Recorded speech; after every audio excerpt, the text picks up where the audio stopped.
this year is only the second year of the working group for empowerment of women. Having been successfully inaugurated under the 2024 Brazilian presidency, for which we sincerely thank the Federation of the Republic of Brazil. In doing so, we must also thank the 2023 Indian presidency for ideating and conceptualizing the working group for women's empowerment.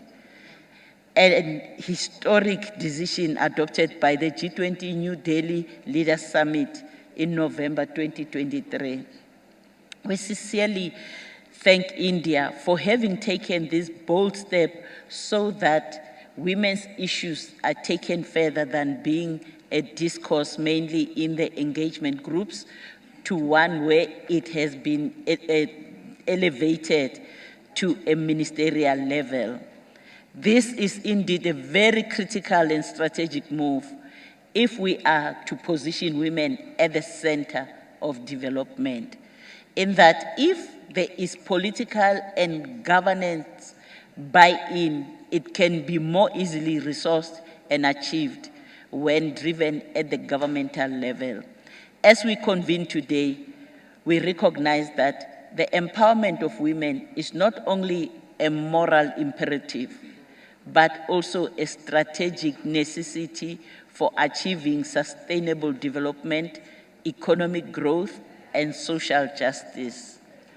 Honorable delegates, you will recall that in the first technical meeting hosted virtually in February this year, South Africa presented on its issue paper under the South African G20 presidency theme of solidarity, equality, sustainability.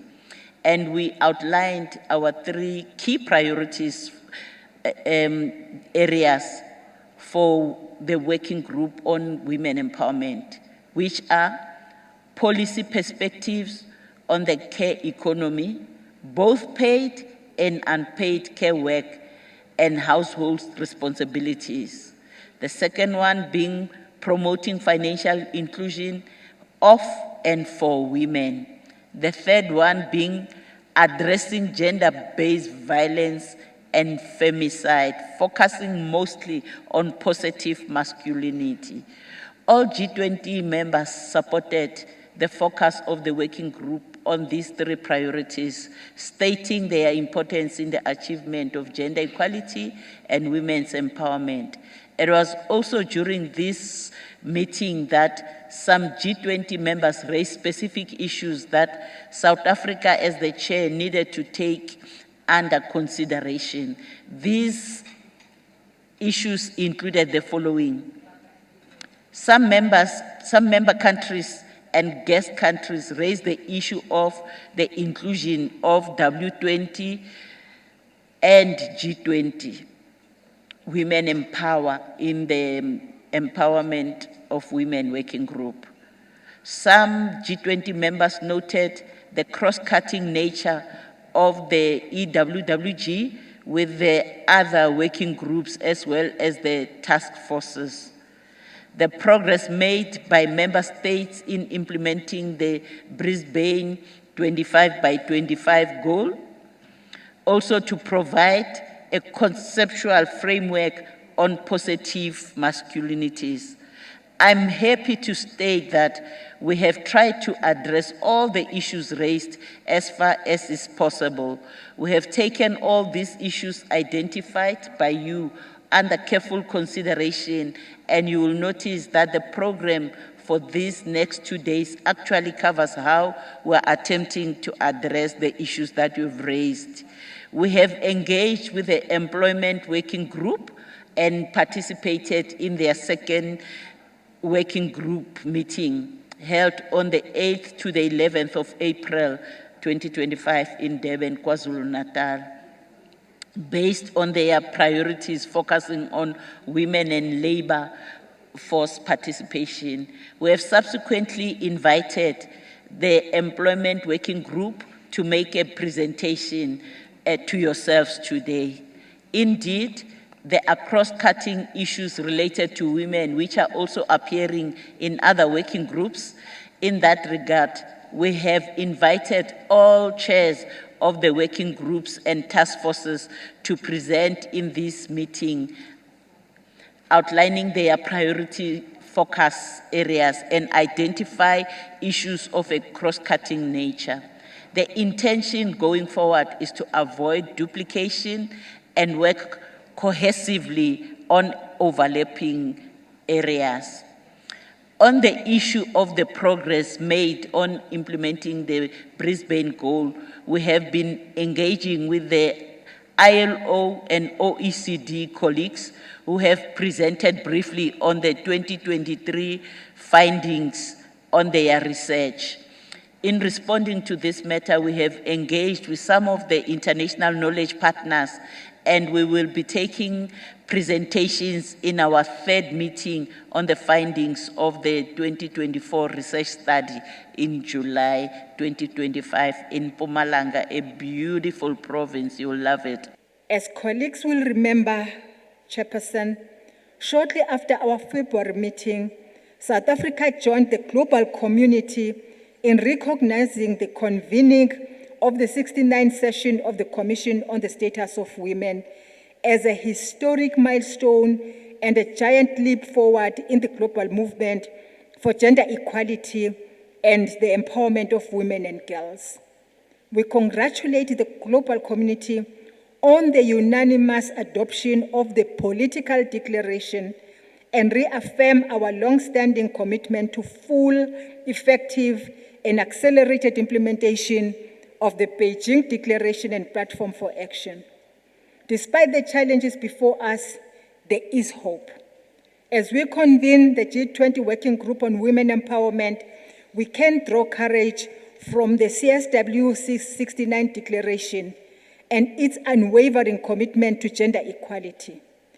Delegates at the CSW 69 reminded the world in no uncertain terms that gender equality and the empowerment of all women and girls are inseparable from sustainable development and from fulfilling our pledge to leave no one behind.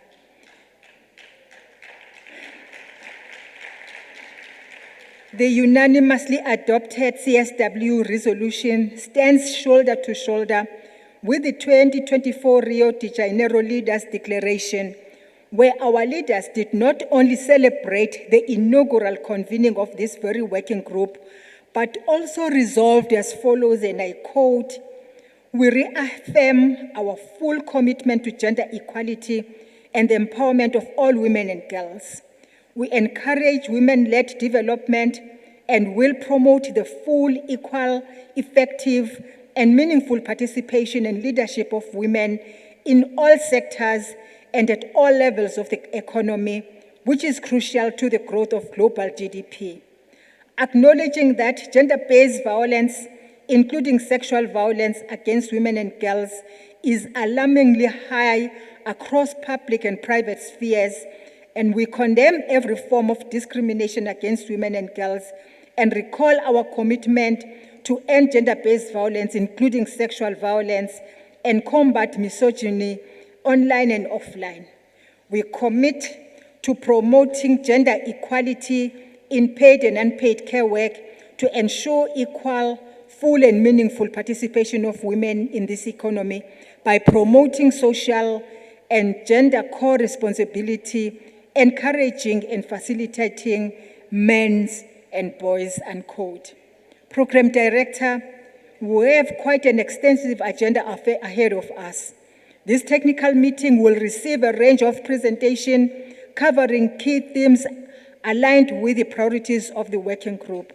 These will include policy perspectives on the care economy, both paid and unpaid care work, as well as household and domestic responsibilities, resourcing gender-based violence and femicide initiatives for a safer tomorrow, gender equality in the workplace, and a report back from the Conference on Global Innovative Strategies and Best Practices on Financial Inclusion for and of Women.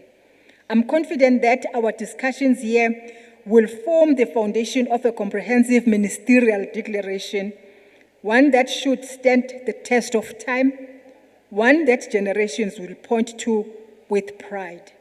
I'm confident that together, through our shared vision and unwavering determination, we will generate transformative outcomes that resonate far beyond this room.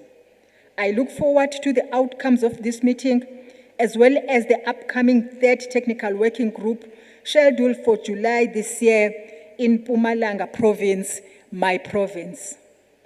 I hope to see all of you in that meeting. It's a warm province where the sun rises, and that is Mpumalanga.